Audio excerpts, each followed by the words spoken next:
के लोग थाने चौकी पर बैठे और 2 थप्पड़ मारे भगा दिया, तो उस स्थिति में क्या किया जाए? ये ऐसे सवाल लगातार पनपते रहने चाहिए, क्योंकि ये पत्रिका का मामला है, पत्रिका का मसौदा है, तो हमें सवालों के साथ ही चीज़ों को समझना पड़ेगा। इसलिए तथागत बुद्ध और बाबा साहब अम्बेडकर तक के महापुरुषों ने कहा कि तर्क करो। तर्क का मतलब सवाल करो।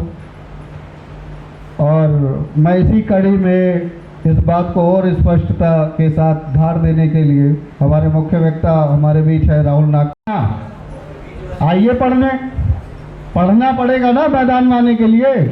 पढ़ोगे नहीं तो तर्क नहीं कर पाओगे। तो ज्योतिबा फुले कहते हैं कि विद्या गई, मति बिन गति गई, गति बिन वित्त गया, वित्त बिना शूद्र पतित हुआ, यानी कि शूद्र बने। तो जब बाबा साहब अम्बेडकर पढ़े, पेरियार पढ़े, भगत सिंह पढ़े, फूले पढ़े, तो हमने किस तरह की पाबंदी अपने दिमागों पे लगा रखी है, इसको सोचने का और विषय है। हमने कह दिया दूर से पत्रकारिता खराब है। अच्छी बात, खराब है, पर कैसे खराब है थोड़ा समझाइए। आपने कहा कि पत्रकारिता में अब वो दम नहीं रहा है। कैसे कह दिया आपने? क्योंकि पत्रकार का मतलब इस लोकतंत्र का चौथा स्तंभ है जिसको आप टारगेट कर रही हैं। ठीक है कि तमाम पत्रकार बिकाऊ हो सकते हैं, तो हमारे पास टिकाऊ पत्रकारों के लिए हमने क्या सहयोग और क्या भागीदारी निभाई, इसमें भी बात होनी चाहिए। टिकाऊ को हमने रुकने नहीं दिया और बिकाऊ को हमने कहीं झुकने नहीं दिया। यही तो हुआ भाई। जो टिकाऊ था उसको तो हमने खड़ा नहीं होने दिया। वो उठा तो उसको पकड़ के खींचना शुरू कर दिया। पद पे कर दिया, प्रसिद्धि पे कर दिया, नाम पे कर दिया, व्यवहार पे कर दिया। और हम तमाम बहुजन अम्बेडकरवादी और जो शोषित वर्ग की बात करता है, वंचितों की बात करते हैं, वो सभी इस मैदान में आज हम सब बैठे हैं। बेशक एसी का हॉल हो, पर हमारी तो असलियत अगर देखनी हो तो गांव के अंदर जो मट्टी का मकान है और ऊपर छप्पर डला है, उससे औकात पता लगती है हमारी। यहाँ औकात पता नहीं लगती है। और पत्रकारिता का मामला, ठीक है कि पत्रकार बिकाऊ है। जो अनपढ़ होगा वही तो बिकाऊ होगा, जिसका जमीर मर गया होगा वही तो बिकाऊ होगा। तो बताइए कि टिकाऊ पत्रकारों के लिए क्या क्या किया गया।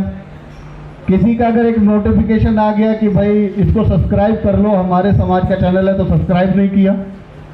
किसी ने कहा कि जाके प्रोग्राम करना है, चंदा दे दो, तो चंदा नहीं दिया। किसको कहा जाए? किसी ने घुमाया, किसी ने नचाया, तब जाके प्रोग्राम हो पाया। यहाँ पे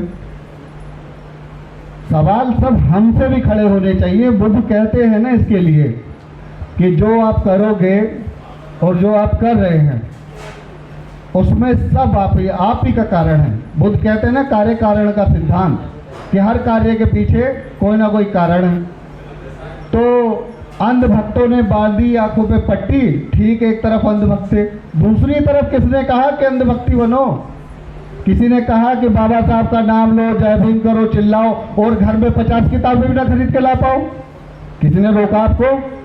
किसी ने पत्रकारिता से रोका आपको? किसी ने कहा आपको कि लिखना पढ़ना बंद कर दो? चमचा युग हमने सबने सुनी है, पर चमचा युग पढ़ी कितनों ने, जरा बताओ। इसलिए आरोप प्रति आरोप बहुत आसान है कि वो खराब और वो खराब। पहले तो मैं ही खराब हूं, क्योंकि मैंने पढ़ के बात थोड़ी करी, मैंने सुन लिया। वो भी यूट्यूब पे ही अब आने लगा है, गोदी मीडिया। ये राहुल नागपाल भाई चलाने लगे हैं, गोदी मीडिया हो गया। हाँ, मिलेंद्र भाई के चैनल पे चलने लगा, प्रदीप चलाने लगे, ओम प्रकाश भी आजकल ऐसी वीडियो डालने लगे। तो हमने इन्हीं की वीडियो देखी और हमने कहा पत्रकारिता बिकाऊ हो गई। यानी हम उस कोने तक नहीं गए देखने आंखों से, और हमने कहा पत्रकारिता बिकाऊ हो गई। किसी ने रोका कि पत्रकारों को आइए कि आपके ऊपर बैन है कि आप पत्रकारिता नहीं कर सकते? हम तो खुले में कर रहे हैं। हम तो खुले में कर रहे हैं ना। पत्रिका निकालते हैं, गांव देहात तक पहुंचाते हैं। एक जगह तो एक अधिकारी है दलित वर्ग का, जय भीम बहुत तेजी से करता है। और ग्रुप में मैसेज ऐसे डालेगा, लगेगा कि क्रांतिकारी है, कल को कुछ मिशन पढ़ाएगा और एकदम आग लगा देगा, बहुजन क्रांति के उदय हो जाएगा। बस बहुजन क्रांति होने ही वाली है कल को। और मैं उसके पास पत्रिका लेके गया, सर हमारी पत्रिका, तो उसमें हमने मोहन भागवत और शीशे के अंदर डाला हुआ है कि जरा आईना देखो, आईने के अंदर जाति है, CNRC है, SC/ST आंदोलन है। तो जैसे उसने देखा कि पत्रिका के ऊपर का फ्रेम जो है वो तो RSS और अंदर इन्होंने ऐसे डाला हुआ, पत्रिका नीचे छुपा ली, सचिव है उद्यान भवन का, यानी ये डरपोक है। और वो मुझे रोज मैसेज लिख के भेजते हैं कि बाबा साहब अम्बेडकर ने फलाने कोटेशन यहाँ पे किया। कोटेशनों से काम चलते हैं। बाबा साहब ने कहा कि मुझे पढ़ के कोट करो कहीं, बाबा साहब ने कहा मुझे पढ़ो और व्यवस्था को समझो और लड़ो। किसी ने रोका आपको? नहीं रोका। सवाल ये है कि हम कहना सीख गए हैं, अपने अंदर झांकना नहीं सीख पा रहे हैं। हम बोलना सीख गए हैं, पढ़ना नहीं सीख पा रहे हैं। समझ बन गई है, समझदार नहीं बन पा रहे हैं, जो समझदारी होनी चाहिए। हम अपने मूल आचरणों में चीजों को समझना ही नहीं चाहते हैं, ठोस हो गए एकदम। अब पेरियार का फोटो लगा है, पेरियार को सब मानते हैं। पेरियार ये कोटेशन में कह रहे हैं ना, जो लोग पद पैसा प्रसिद्धि के भोगी होते हैं, लालची होते हैं, वो तपेदिक घातक बीमारी की तरह है, यानी कि मानसिक रोग है उनको। पेरियार कह रहे हैं, मैं नहीं कह रहा। तो अब पेरियार की ये बात तो माननी पड़ेगी कि कितने बड़े मानसिक रोग हमारे आसपास हो सकते हैं। फिर कितने लोगों ने नाक कटा के, नाक को लंबी ना करके नीचे होकर बात करी अपने भाइयों से। कोई गया, किसी पे थोड़ा पैसा आया तो किसी से दूरी बना ली कि ये गरीब है वो अमीर है, छिड़काव हो गया, पार्टी बन गई, छिड़काव हो गया। इसलिए हमने सारी पार्टी बुलाई। बुलाओ सबको जितने, अब क्या करें, सब इधर उधर पार्टी में हैं। अब किसको मना कर दें कि भैया तुम इस पार्टी में हो, तुम इस पार्टी में हो, मत आना, आओ। पर भाजपा प्रतिबंधित है हमारे यहाँ, बस वो बैन है, उसको नहीं बुलाएंगे। हम एक बात में बिल्कुल स्पष्ट है कि हमारी विचारधारा के खिलाफ, बहुजन विचारधारा के खिलाफ, जो इस देश में सत्ता में है, ब्राह्मणवादी पूंजीवादी विचारधारा के लोगों को हम दरकिनार रखते हैं। चाहे वो एक ही जाति के क्यों ना हो, चाहे वो जय भीम रोज रोज चिल्लाने वाले क्यों ना हो। तो उसके अलावा हमने सभी को बुलाया, सभी की बातें सुनी।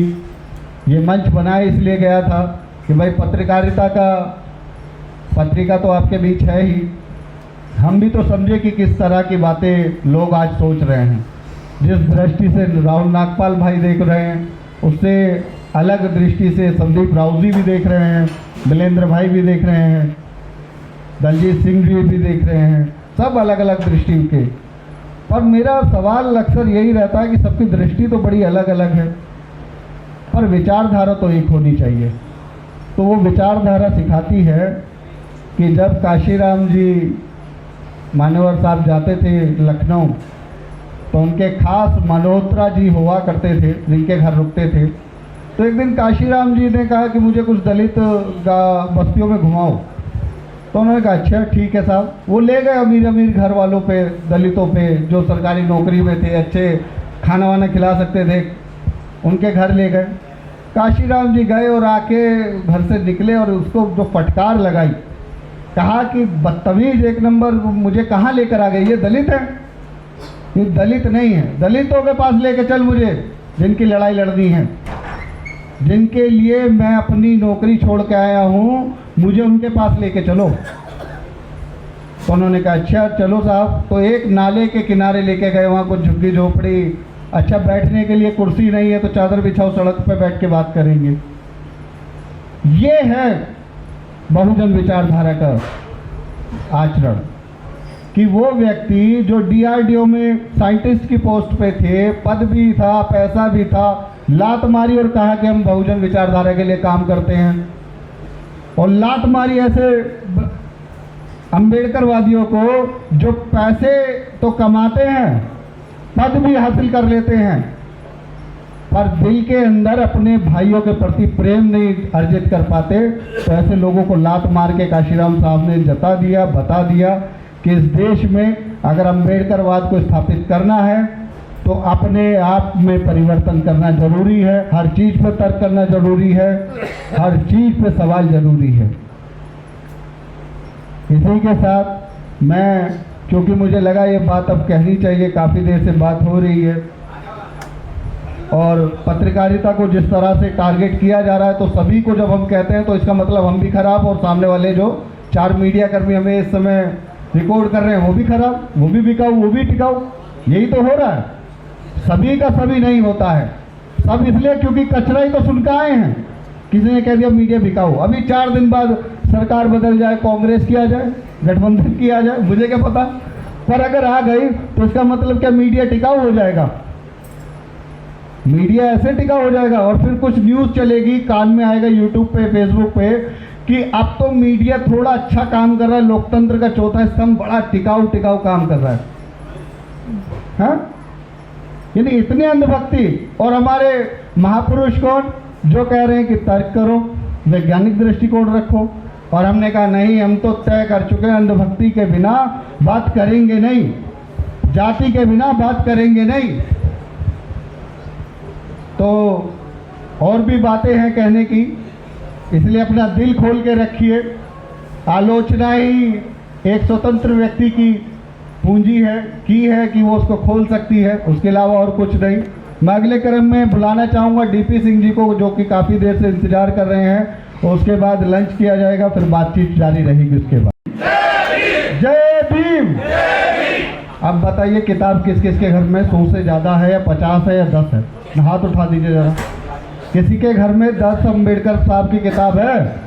देखो कितने कम हाथ हैं। जो कम हाथ हो गए ना, अब भी कम है, मगर आज मेजोरिटी में है। मेजोरिटी जिसके हाथ नहीं उठे उनके हाथ वो मेजोरिटी में है। ये क्या है?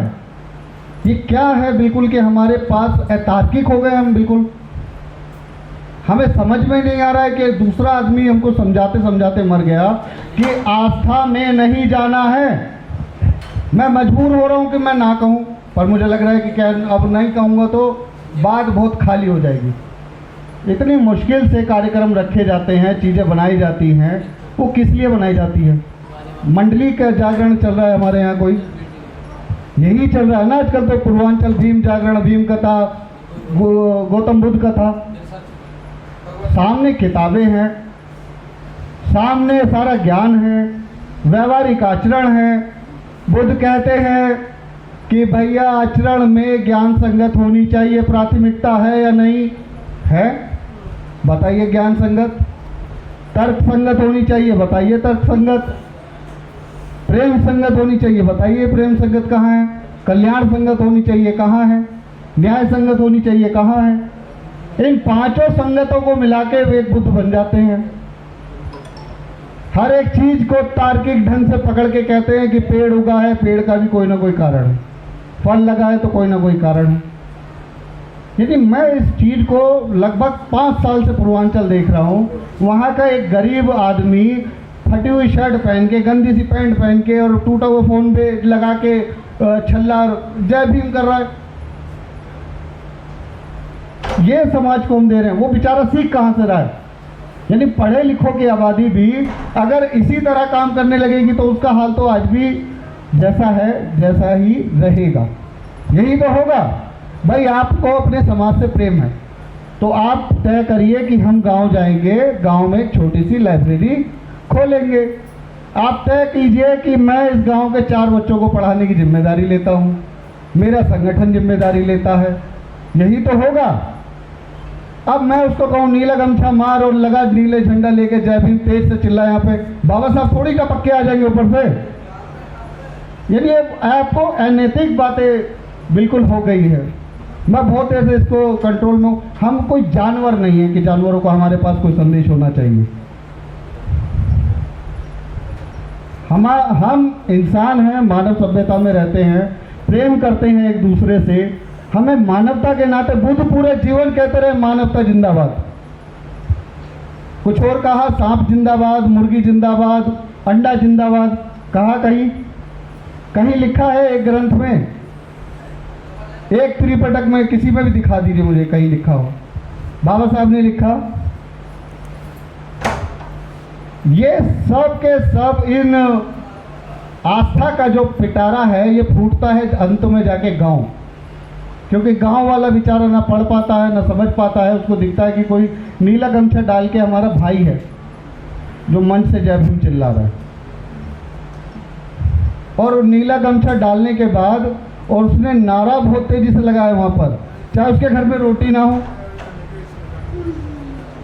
इन सब चीजों को तार्किक ढंग के अनुसार हमें सोचना चाहिए। और राहुल संकेतन कहते हैं कि हर एक पाखंड को काटने के लिए सीधे साधे ढंग की जरूरत होती है, तर्क की जरूरत होती है। भाई आपको कोई भी तर्क काटना है ब्राह्मणवादियों का, तो अब उसके साथ पिछुआ, तो हम क्या करेंगे उसके साथ पिछू का? हमें तो उसी का विरोध करना है ना। कबीर क्या कहते हैं? कबीर उसके सांप को लेके कहते हैं कि माटी का सांप बना के लिए पुजाए, देखा घर में अगर सांप तो लाठी लिया भगाए। यही तो कह रहे हैं कबीर। अब हम अगर इन्हीं सब उदाहरणों के चक्कर में फंसे रहे, जो कि मान्यवर साहब काशीराम एक जगह कहते हैं कि जो पढ़ाई फूले ने पढ़ ली, फूले ने कर ली, अंबेडकर ने पढ़ ली, अंबेडकर ने कर ली, अब मुझे उससे आगे का काम करना है। अब मुझे उससे आगे का काम करना है। वो हमें शिक्षा दे गए, हमें संविधान दे गए, पढ़ने के अधिकार दे गए, तो अब हमारा काम क्या है? हम पढ़ लिए तो हम 4 बच्चों को पढ़ाने की जिम्मेदारी लें। गांव में जा नहीं सकते हो तो यहाँ से बताओ कि कितने लोग उनको भाई अपने 200 रुपये 500 रुपये भेज के उनके स्कूल की फीस भरने का काम करेंगे। मैं आपको लिस्ट देता हूँ गाँव की, सर्वे करके लिस्ट देता हूँ, एक भी फेक नहीं मिलेगी। तो मेरे भाइयों, मैं आप सभी से बहुत प्रेम करता हूँ, इसलिए मुझे आलोचना और प्रेम दोनों मुझे बराबर रखना पड़ता है। और अगर आप सीधे साधे ढंग से समाज को समझा पाएँ, क्योंकि बहुत कम समय में लोग जुट पाते हैं। हमारी खुद हालत ख़राब है 11 बजे देख के कि भीड़ नहीं है, जनता ही नहीं आई है। और जब जनता आई है तो हमें मजबूत ठोस बात करनी चाहिए ना उससे कि क्या ज़रूरी है। वो अपने घर लेके जाएगा तो अपने बच्चे को क्या सिखाएगा। इन्हीं शब्दों के साथ मैं आगे भी आग्रह करता रहूँगा। ये सम्मेलन तो लगातार चालू ही रहेंगे। आरपी बोध जी हमारे बीच आ रहे हैं। मैं चाहूँगा कि मैंने जिससे प्रेम किया है और जिसका मैं हमदर्द हूँ, वो मेरा दलित शोषित समाज है। तो अब ये कैसा भी है, अब ठीक है, नादान भी है, शिक्षित भी है, शिक्षित है तो अति शिक्षित भी है, शिक्षित है तो साथ भी है। तो ठीक है, जैसे भी है, पर प्यार इसी से है और इसी के लिए लड़ाई लड़नी है। तो मैं आगे के क्रम में दलजीत जी एक कविता सुनाना चाहते हैं।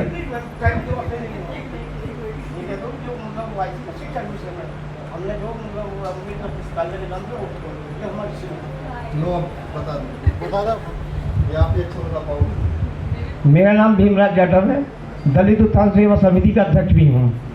और हमारी समिति ने, और तो हम ज़्यादा नहीं कर सकते समाज के लिए, लेकिन शिक्षा के विषय में मैंने भी शिक्षा पे पहले से ही जोर दिया है, पहले से, क्योंकि बिना शिक्षा के कुछ भी नहीं है। हमने भी सेक्टर 37 नोएडा में अंबेडकर पुस्तकालय के नाम से लाइब्रेरी खोली हुई है। अगर किसी भाई को किसी भी तरह की जरूरत पड़े तो वहाँ अवश्य आधी रात आ सकता है।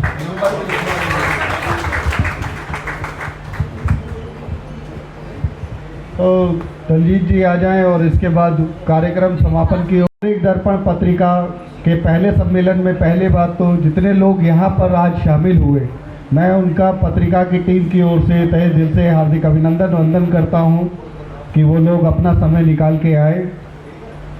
और नागरिक दर्पण पत्रिका यहाँ पर ज़्यादातर लोगों के पास पहुँच चुकी है, ज़्यादातर लोगों के पास है। और नागरिक दर्पण पत्रिका के अंतर्गत हमने कोई भी ऐसा अलंकार नहीं गढ़ा है कि भाई आप देखिए उसकी सजो सजावट, कि उसमें कोई भी शब्द किसी भी तरह के अतार्किक ढंग से या पूर्ण तरीके से लिखे गए हैं। ये पत्रिका दरअसल इसका 50% जो लेखन है सारा, वो सारा का सारा गांव देहात के लोगों का है। गांव के वो लोग जो ज़मीनी स्तर पे काम करते हैं, लोगों के बीच रहते हैं, शोषण के खिलाफ लगातार लड़ाई लड़ रहे हैं। साथ ही शहर में सम्मेलन करने का उद्देश्य यही था कि भाई गांव और शहर के बीच में एक खाई छोटी सी पैदा हो गई। अब इसको हम नज़रिए से देखें या ना देखें वो अलग बात है, पर खाई तो एक पैदा हुई है। अब गांव का आदमी तो जाति से पीड़ित, शहर का आदमी जाति से गर्वान्वित है ना, गर्व होता है। 4 लोग मिलते हैं, 4 लोगों से हाथ मिलाते समय जाति पता लग जाए तो ये तो बहुत ही गौरव की बात है कि वो मेरी जाति का है। बहुजन समाज की बात नहीं होती है, अब बात होती है कि वो हमारी जाति का है, जाति विशेष का है, तो बहुत अच्छी बात है। पर जब हमें बहुजन समाज की बात करनी है तो हमें तो बाकी जातियों में भी बराबर के साथ साथ अभी तो हिस्सेदारी ही करनी पड़ेगी, बाद में उनके साथ मिलकर दावेदारी होगी, पर पहले तो हिस्सेदारी तय हो जाए। कम से कम हम इस पत्रिका के माध्यम से उन लोगों को आगे लेकर आ पाएँ, जैसे पासी है, अन्य जाति के जो लोग हैं जो छोटी जाति में हमारे साथ हमारे आसपास रहते ही हैं, हम उनसे बातचीत तक नहीं कर पाते। यही कारण है कि वो सारे के सारे कोई कावड़ यात्रा लेने गया, कोई जागरण में फंस गया, कोई कहीं लग गया, क्योंकि उनके पास आरएसएस जैसी ताकतें हमेशा उनके बीच कोई ना कोई अपना एजेंट लगा के रखती है कि वो कुछ ना कुछ करते रहे। तो इसी में हमारा भी यही उद्देश्य है, क्योंकि बड़े स्तर पे बाराबंकी में हमने पासवानों में पासी है वहाँ पे, पासी और चमारो, जो 2 जातियों को हमने टारगेट करके एक कोशिश करी थी कि कम से कम ये 2 जो गांव के इर्द गिर्द रहते हैं ये तो एक होना शुरू हो। तो उसकी पहल में थोड़ा धीरे धीरे